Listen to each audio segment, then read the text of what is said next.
Mom and Dad had been hinting at a surprise for weeks. Something special, something big, something that'll make all our lives better, Dad said.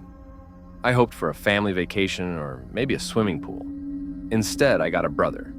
His name was Kevin, only 8 months old. Dark hair, with little eyes even darker. They'd adopted him through the same agency they'd used to adopt me. I hated him. We had to share a bedroom. Soon, half of my stuff was boxed up in the attic to make room for a crib. He wasn't much fun either. He screamed whenever I touched him. But no matter how much he wailed and fussed, Mom and Dad were wrapped around his chubby little finger.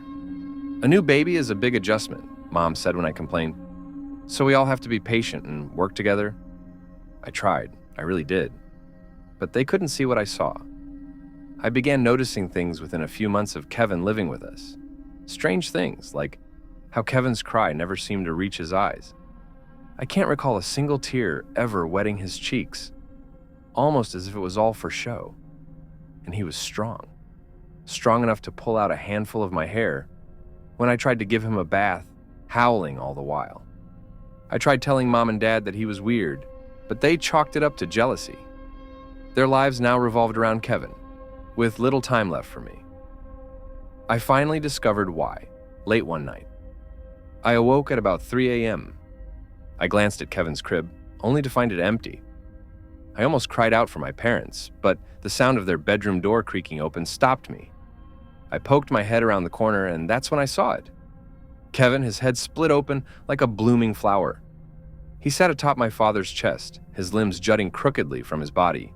His tongue, now a long, wet rope of flesh, reached down my father's throat. He was feeding on them. I crept back to my bed, unsure of what to do. Until the next evening. Mom and Dad needed a break. They decided I was old enough to babysit while they went to dinner in town. Once we were alone, I laid Kevin in his crib. His little black eyes looked surprised when I laid the pillow over his face.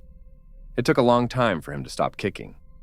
When it was done, I called Dad, putting on my best frantic voice as I told him Kevin wasn't breathing. Mom and Dad were devastated. At the funeral, they both held me tight, sobbing that they were sorry. As I hugged them back, I almost pitied them. They didn't know what Kevin was. They didn't know what I was.